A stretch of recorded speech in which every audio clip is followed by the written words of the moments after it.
겸손과 기도.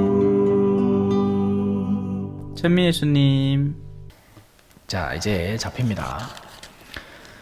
그러자 곧 예수님께서 아직 말씀하시고 계실 때 12제자 가운데 하나인 유다가 이제 갔다가 왔습니다. 그와 함께 수석 사제들과 율법학자들과 원로들이 보낸 무리도 칼과 몽둥이를 들고 왔죠.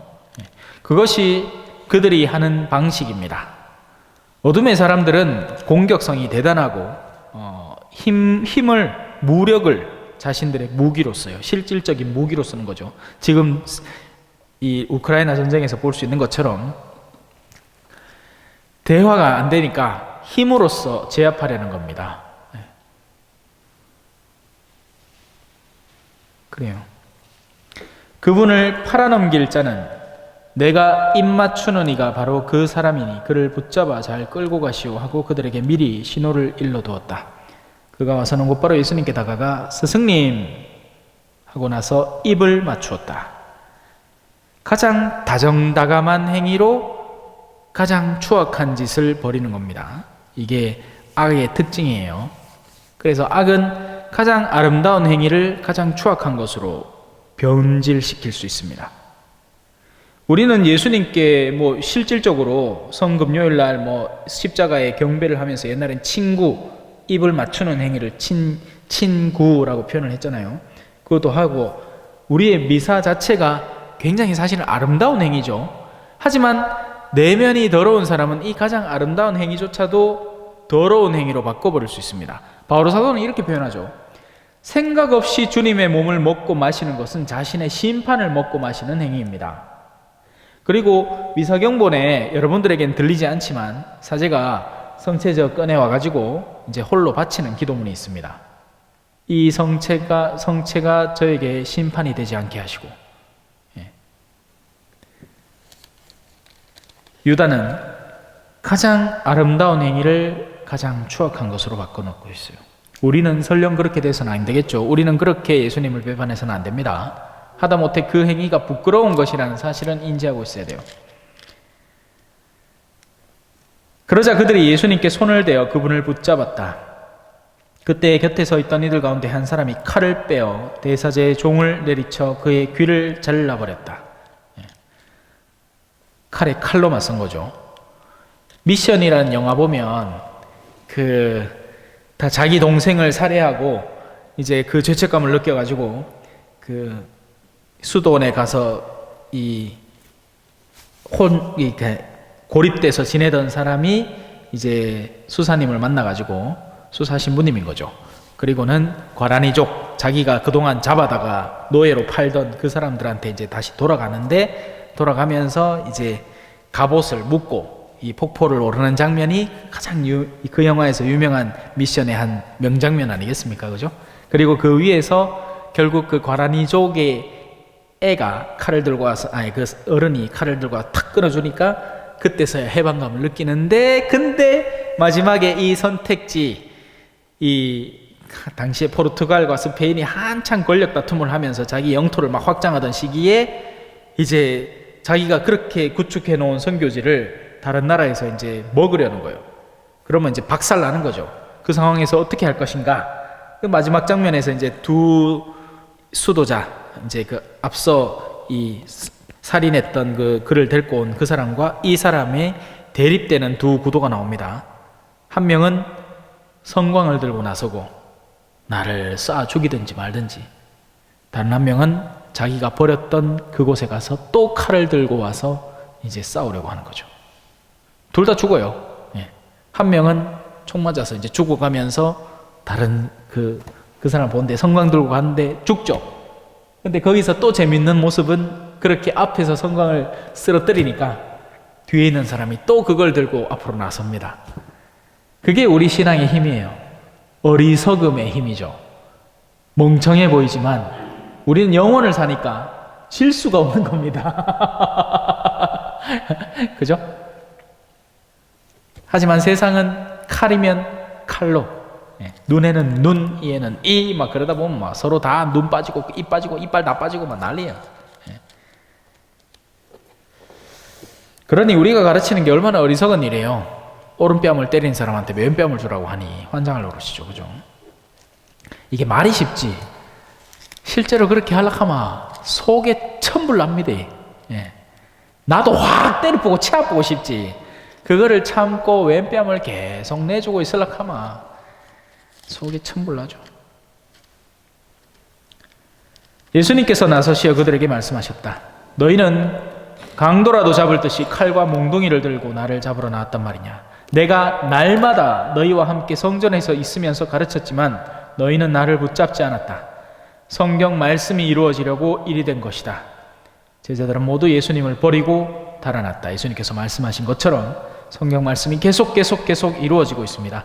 우리가 미처 알고 있지 못하지만 수많은 부분들이 시편에 예고된 것이고 뭐 칼과 몽둥이라는 어떤 것도 찾아보면 다 있어요. 예. 그리고 때는 밤이었다라고 요한복음은 특별히 그런 시기적인 상징물을 써서 어둠이 도래했음을 극명하게 알립니다. 근데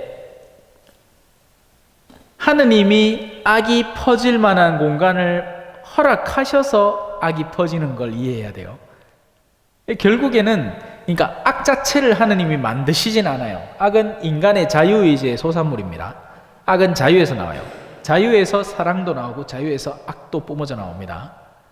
그래서 인간의 악이 그렇게 펼쳐지는 순간인데 이전까지는 하느님께서 당신의 빛의 힘으로 그 악을 구속시켜 놓았던 거죠. 그러나 이제는 하느님께서 더 많은 선의 결과를 위해서 그 악의 범위를 허락하시는 겁니다.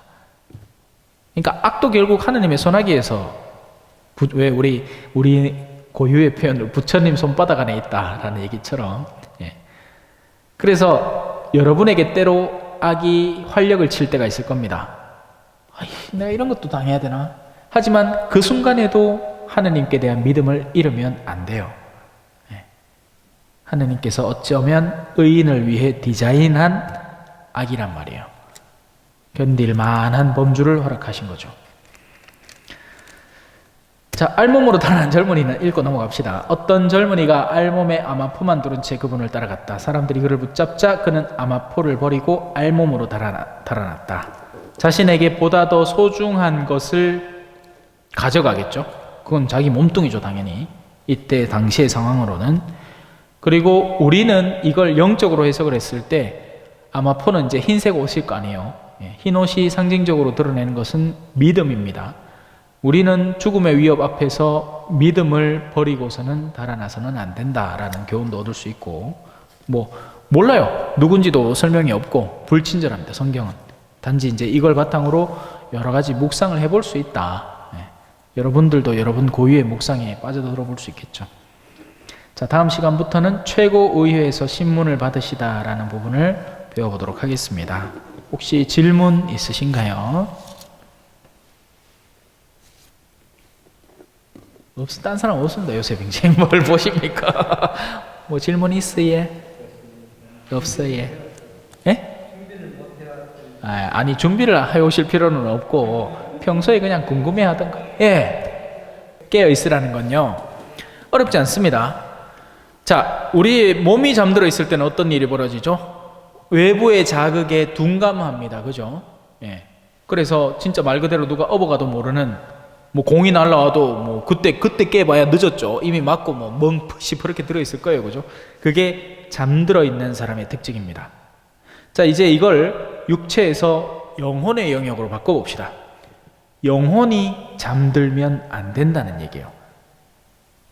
그러면 영혼은 어떻게 잠들지 않을 수 있는가? 그럼 영혼은 어떻게 잠드는가? 만약에 지금 자매님한테 다음 주에 주일 미사 나오지 말라 하면 자매님 깜짝 놀랄 겁니다. 아니 왜요? 나는 미사 나오고 싶고 미사 좋고 미사를 딴 거를 내가 안 해도 미사를 나오. 그게 거룩한 영역에 깨어 있기 때문에 그래요. 미사의 가치를 알기 때문에 그렇죠. 그러면 그 반대편에 있는 이들, 냉담을 하고 있는 이들은 잠들어 있는 겁니다. 일종의 저 나름의 이유가 다 있게 하겠지만 그게 어떤 이유든 잠들어 있는 겁니다. 그래서 우리는 그런 잠든 이들에게 다가가서 때로는 자극을 줘야 되는 거예요. 그 자극은 다채로운 형태로 나타날 수 있겠죠. 그냥 간단한 초대를 할 수도 있고.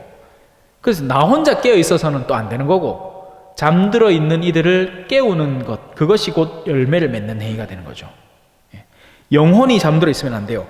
죄악에 빠져 있을 때, 악습에 물들어 있을 때, 여러 가지 이유로 우리의 영혼은 늪에 빠져서 그 안에서 잠들어 있게 됩니다.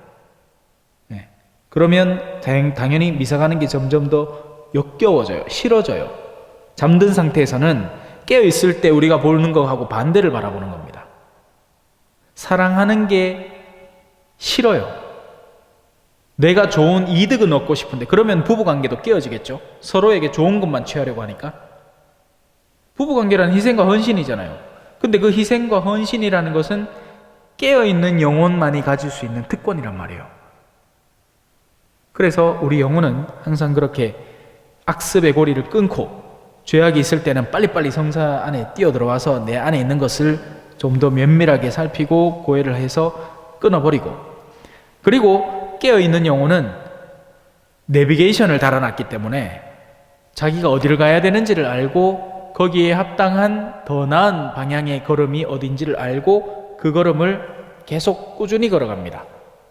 성경 강의가 있다면, 내가 특별히 다른 바쁜 일이 없다면 갈 수 있도록 노력하고, 또 책을 읽더라도 뭐 그냥 잡다한 소설책 읽는 것보다 우리 성인전이라든지 뭐 교회의 여러 가지 영성서적들에 대해서 좀 더 읽어서 그걸 내 것으로 삼고, 심지어는 성경만 해도 읽기 셉도 있어요. 그래요. 그렇게 하면 더 깨어 있을 수 있게 됩니다. 깨어 있으면은 결코 끝이 없어요. 깨어 있으려면 끝도 없이 깨어 있을 수 있습니다. 몸은 자도 돼요.